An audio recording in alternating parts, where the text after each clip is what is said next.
સાબરકાંઠા જિલ્લામાં અચાનક જ વાતાવરણમાં પલટો આવ્યો. શક્તિ વાવાઝોડું છે, વાવાઝોડાની અસર સાબરકાંઠા જિલ્લામાં પણ વર્તાઈ હોય તેવું લાગી રહ્યું છે, જેના કારણે અચાનક જ જે સાંજના સુમારે વાતાવરણમાં પલટો આવ્યો. ગાજવીજ સાથે ધોધમાર વરસાદ વરસ્યો. સાબરકાંઠા જિલ્લાના હિંમતનગર સહિત પ્રાંતિજ સહિતના ગ્રામ્ય વિસ્તારમાં પણ ધોધમાર વરસાદ વરસ્યો હતો. તો હિંમતનગર માર્કેટ યાર્ડ છે, હિંમતનગર માર્કેટ યાર્ડમાં જે ખેડૂતો જે પોતાની જણસી એટલે કે મગફળીનો પાક, તૈયાર પાક માર્કેટ યાર્ડમાં વેચાણ સારું લઈને આવ્યા હતા, પરંતુ અત્યારે જે અચાનક જ વરસાદ વરસતા જેમની મગફળી છે તે મોટા પ્રમાણમાં તેમાં નુકસાન થઈ શકે તેવી ભીતિ સેવાઈ રહી છે. ખાસ કરીને આપણે સાથે કેટલાક ખેડૂતો ઉપસ્થિત છે, આપણે ખેડૂતો સાથે જ વાત કરીશું કે હું આપણે પૂછવા માંગીશ, ખાસ કરીને તમે અત્યારે કેટલા મણ મગફળી લઈને આવ્યા હતા અને શું નુકસાન થઈ શકે તેમ છે? 150 મણ મગફળી લઈને હું આવ્યો હતો. અત્યારે વરસાદના કારણે મગફળી પલળી ગઈ છે, તો હવે પ્રતિ એક મણે 200 રૂપિયા જેવું નુકસાન અમને આવશે.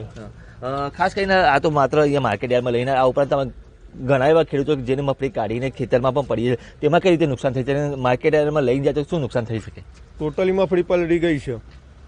ગામમાં પડેલ, ખેતરમાં પડેલ મગફળી પલળી ગઈ છે. મગફળી કાળી પડી જાય છે, દાણો અંદર ખરાબ થઈ જાય છે. તેથી માર્કેટમાં લઈને આવતા માર્કેટના વેપારીઓ પણ તે પલળેલી મગફળી છે એમ કહીને ભાવ 200 રૂપિયા કાપી નાખે છે પ્રતિ મણે. ચોક્કસ કે અનેક ખેડૂત પણ આપણી સાથે ઉપસ્થિત. ખાસ કરીને માંગ શું છે કે અત્યારે આ જે મગફળી પલળી રહી છે, આ ઉપરાંત જે 2 શેડ બનાવે છે, પરંતુ અત્યારે હાલ જે ખુલ્લામાં જે સાધનો પડી રહ્યા છે, તો માંગ શું? અમારે અત્યારે હાલ માર્કેટ યાર્ડમાં શેડ છે ખરો, પણ થોડો નાનો છે. શેડમાં 101 ટ્રેક્ટર માય છે. બીજો એક શેડ છે, અમે બી એટલા જ ટ્રેક્ટરો માઈ શકે એટલી જગ્યા છે. માર્કેટ યાર્ડમાં સૌથી વધારે શેડની જરૂરિયાત પાછળના ભાગમાં છે, કે જો સૌથી મોટી જગ્યા છે ત્યાં વધારેમાં વધારે ટ્રેક્ટરો મળી શકે એવી જગ્યા છે. તો માર્કેટ યાર્ડ તાત્કાલિક સરકારના પાસેથી ગ્રાન્ટ કે જે કોઈ વ્યવસ્થા થતી હોય કરી અને પાછળ શેડ કરાવવાનું વિચારે તો એમાં ખેડૂતોના માલની સેફટી થાય એવી છે.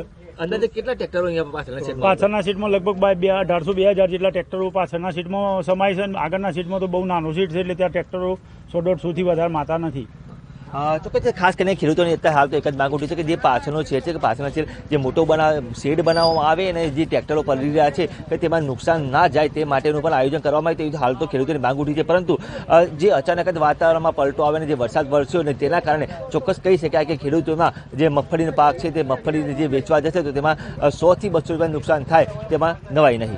અમે બધા ખેડૂતો આજરોજ ખેતરમાંથી મગફળી સીધી લઈને સાફ કરીને માર્કેટમાં આવતીકાલના વેચાણ માટે મૂકવા માટે આવ્યા હતા, પણ મૂકીને નજીકના ખેડૂતો બધા ઘરે ગયા હતા અને અચાનક વરસાદ આવી ગયો તો ઘણી બધી મગફળી ટ્રેક્ટરો ખુલ્લા હોવાથી પલળી ગઈ છે.